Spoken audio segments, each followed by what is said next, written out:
Alright guys, welcome back to another video. Yes, you know I am a Nintendo 64 collector. I've got, almost 64 different 64 consoles from all over the world, different areas, different regions, different giveaways and promotions and festival tickets. I've got them all. I'm always hunting really unique, special ones. This here could be the rarest one in my collection because of where it came from and the story behind it. You're probably thinking it's just a plain Nintendo 64. What is special about it? Oh, hang on, there's a little bit of a sticker on here. Well, I'm going to tell you the story behind this. And I'll be honest, I was a little bit hesitant to do this video because when it comes to showing my N64 consoles, I like to have a solid story. I like to have my ducks in a row. I like to cross my T's, dot my I's. This one here is a little hazy, but I'm going to share what information I know about this to you out there. And please, I'm actually also making this video because if you have more information about this to help me clarify this story, to help me gauge a real picture about this console, I am all ears. You can write comments down below. You can go on my other socials and DM me because I am so keen to get more information about this, to clarify the information so my ducks and T's and I's are looking good. But nevertheless, I will get into the story about this console. So yes, it's a plain Nintendo 64 console. We've got the sticker of Super Mario 64 on the front. Nothing special about the box. It's a little bit beat up, a little bit damaged. It's complete in box. And it's from Scandinavia, Sweden. Now, Sweden always seems to do these crazy Nintendo 64 consoles for all different reasons. I don't know why. Sweden was almost the pinnacle of N64 collecting. Now, this one here, apparently, you bought a cereal. It was like promotional for a cereal back in the 90s. So you bought a box of cereal, and inside the cereal, there was tokens inside the cereal. Sometimes you'd have nothing, or there'd be something in there. There'd be a third place prize, which I think was really common, a second place prize, something else, and a first place prize. Now, the third and second place prizes in the cereal box had nothing to do with Nintendo, but the first place prize, you could win a Nintendo 64 console.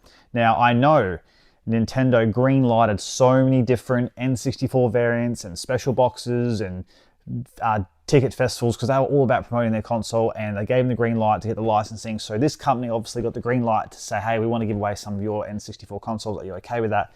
And they've obviously said yes. So first place prize was a Nintendo 64 console, but you don't just want to get an N64 console, you've got no games. So that's why a Super Mario 64 game came with it. So you would send that token off to the cereal company. I'm not actually sure what even company it is, but you'd send it off, and then they would post back a Nintendo 64 console with a Super Mario 64 included inside the box. Now, apparently there was 100 of these to win. So one and how many, I don't know. And I don't even think they would have even posted out 100.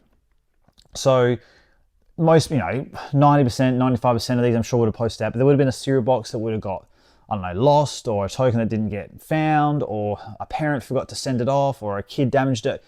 A little young baby, I don't know. So I doubt all these were sent off. So it begs me for two questions. One, is this a console that got given to somebody for a prize and now I have it here? Or was this just left in the company and then a worker took it home, or one day they sold it off? I reckon from the wear and tear of this box and inside how the console's been used, I'm pretty sure this was given to someone who won the first token prize. Now with the box, the sticker isn't a part of the box. It's on top, it's stuck on, and it's still in really nice condition. So I don't think, like I said, all 100 would have been posted out. And how many out there now? Like most people would have got this box. It's not special, and because only 100 would have been torn, chucked in the bin, whatever. So how many of these exist with that sticker on the front from, the Sweden, Scandinavian area, whatever?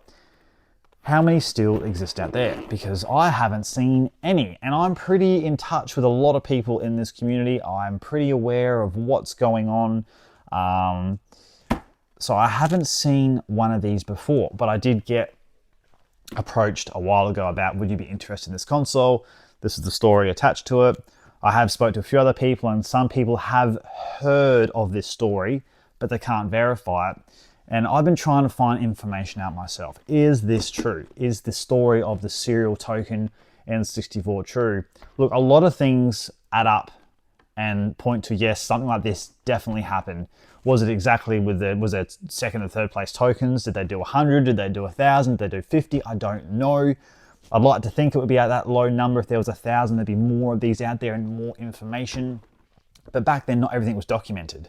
You know, like I've got that Pokemon Snap N64 console from Switzerland. They did 50 of those. I've got no idea why Switzerland only did 50 of those Pokemon Snap Pack N64 consoles. If they only did 50, they did 50 because there was some sort of promotion on there. So there's not much information on that. So again, there's not a lot of information on this because it was just, you know, quickly done. Here it is, wham, bam. You know, who would have thought 20, 30 years later, the world becomes collectors and nostalgic and we want all the information we can about the good old days. But I'm definitely keen, if you're out there and you're watching this and go, yes, I have heard of this. Yes, I know a bit about this, or I know someone, just point me in the right direction. Let me know information. Like I said, I spoke to a few people about it, got their opinion. Some people are like, yes, I've heard this before. Some people are like, wow, I've never heard of that one before. So I did grab this console. It's added into my collection. Wasn't really a hard, expensive thing to do because, you know, it's just a plain console. There's not too much on it. There's not a lot of information about it. The box is a bit damaged, but there's definitely a story to tell with everything you have. Everything you own, there's always a story. And I always love piecing back the history of where these things came from. I know I'm rambling on a little bit now because I just like talking about it and I want more information about it. It's fascinating. Every time I find out something new, it really gets me excited. Being a N64 Nintendo collector, I've got a good base knowledge. And when it comes to the N64, I've got a really good knowledge. So when someone approaches me about a story I haven't heard of, it just gets me really fascinated, and that exciting feeling of collecting. That's why we do collect. We collect to preserve and love and stories and history and sharing. So yeah, like I said, in the comments down below, let me know.